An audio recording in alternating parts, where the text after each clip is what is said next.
Greetings, ladies and gentlemen, brothers and sisters. Historical records indicate that the weekly Sabbath day for the Hebrews fell on the day of the week, which the Romans referred to as Saturday. That is the basis for the widely held belief that the day of the week which we presently call Saturday is the weekly Sabbath day that is referred to in the fourth of the Ten Commandments. Underlying that belief is a really important assumption. It is the assumption that the day of the week, which we presently refer to as Saturday, is the same day of the week that the historical records referred to as Saturday. That is an assumption, I say, because at the time when the historical records were made, the same name could refer to two different days in the same week. And also, the same day of the week could be referred to by two different names. That came about because two conventions for naming the days of the week were in use at that time. The convention that was used depended on what was considered to be the first hour of the day, whether it was the first hour of daybreak or the first hour of nightfall.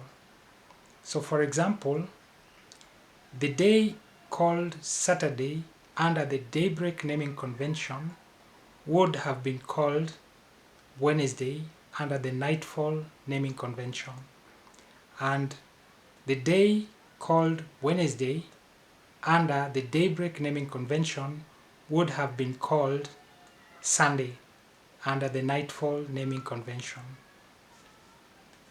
I would not have thought at all about this if the true Bible calendar, which I have discovered and also presented on this channel, did not throw up the unexpected information that the day that we presently call Saturday falls on the fourth day of the Hebrew week. How is it possible for Saturday to be both the fourth day of the Hebrew week as well as the seventh day of the Hebrew week? That inconsistency resolved when I realized that if Saturday was considered to be the fourth day of the Hebrew week under the daybreak naming convention, then the seventh day of that same week under the nightfall naming convention would have been called Saturday. So this suggested that the historical records were using the nightfall naming convention when they referred to the Hebrew weekly Sabbath day as falling on the day called Saturday. Credence is given to this interpretation by two things. One, the fact, which is easily provable, that the naming convention which has carried to our present day is the daytime naming convention and not the nighttime naming convention. And secondly, it's given credence by the fact that a particular Roman author, his name is Julius Frontinus, reported that Vespasian, who was fighting the Judeans at that time, defeated them on the Judeans' day of Saturn.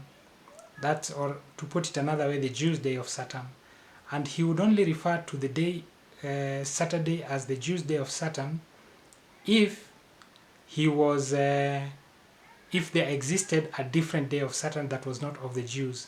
And we know that the Hebrews began, the first hour for the Hebrews, the first hour of the day was the first hour of nightfall.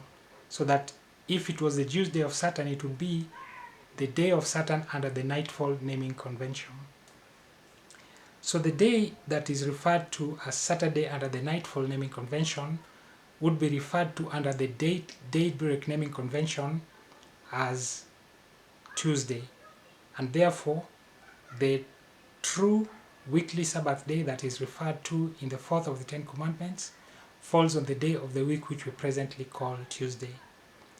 I know that that is a highly disruptive piece of information, but I believe that for any person who is genuinely committed to obeying the commands of our Creator, you will in fact consider to investigate this matter and determine for yourself if what I am saying on this video is actually true. And I hope that you make that investigation. If you should run into any challenges or difficulties, or if you need any further explanation, do not hesitate to give a comment on the section below or to somehow get in touch with me, and I will be happy to answer any questions that you might have.